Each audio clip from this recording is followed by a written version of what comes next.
Hello guys, this is Ninja God Ivan and today's tutorial will be on for loops. So what is a for loop? So a for loop has three conditions, right? The first condition will be the initiative condition. The second condition will be where the for loop is going to stop, where the for loop should be terminated, right? I don't know what's it called, but they have a specific term for this, but I'll show you what it means. And the final condition will be the increment, the upgrading um, condition, okay? So I'll show you what I mean. So let me go take out a script, okay? So for those of you who have taken C++ or Java before, this is quite similar. So let me go and comment this out. And let me go and put a for loop in C++ or in Java, for example, okay?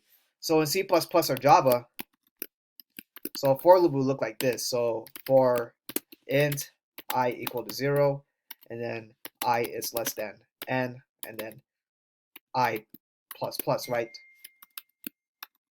Sorry about that. Let me go silence my phone. Okay, so this will look like this in C++ or Java, right? So basically, I is basically the starting value, and whereas n is the size. So then it can go up to here. So if this condition fails, so then this for loop will stop. And then we have an incrementer, so it's I plus plus, right? So in C++ and Java, it's like that. In Lua is pretty much almost the same thing, right? So for those of you who don't, for those of you who have never heard of for loops before, so basically, I'll show you what it looks like in Lua, okay? So we have something like this. So the syntax goes like this. For I equal 0, and then we say something like 10, and then 1. So do this, okay? So this is basically a for loop in Lua, okay? So if you print this out, so let's go print out I. So print I, okay? Let's get the output, and I'll show you what I mean, and I'll explain. So let me go run this. Okay, so basically, we have to print out 0 first because 0 is the first number. Okay, it can go up to 10. So 10 will be the last number to be printed. So only go up to 10. It will increment um, by 1. Or in other words, it's going to add up by 1. So if I put 2, for example, so then it'll be 0, 2, 4, right? Up to 10. 0, 4, 2, 0, 2, 4, 6, 8, 10. So it'll go up to 10, right? So basically, that's what a for loop is. So let's go and play around with the part, okay? Sorry about that. Yeah, I'm going to have to clear out my computer soon. Okay, anyways, let's say we have a part here. Let's do something simple. Let's say that we want to move a part, right?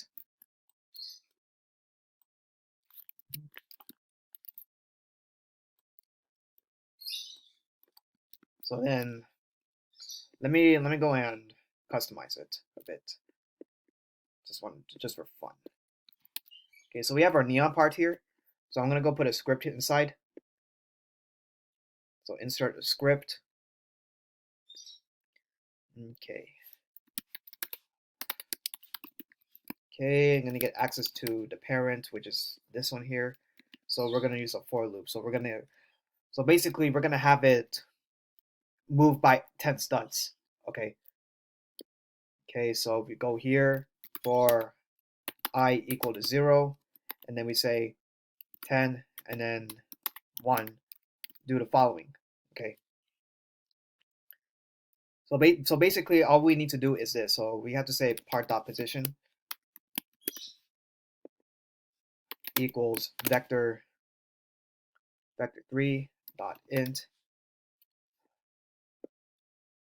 Okay, let me see where this is moving. I want to make it where this moves.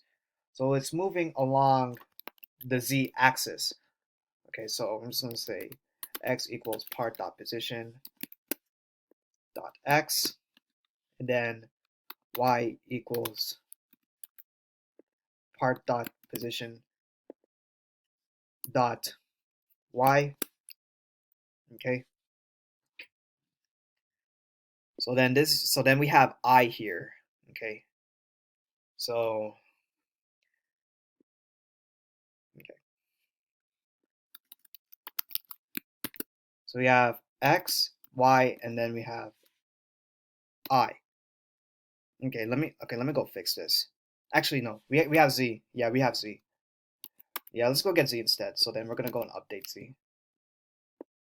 So z equals part dot position dot z. Okay.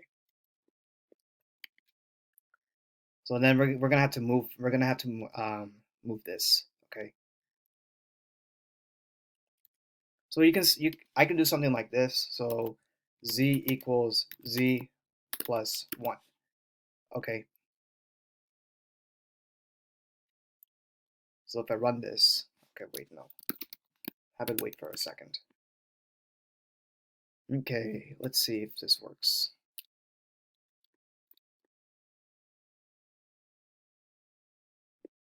Yeah, it's pretty much moving.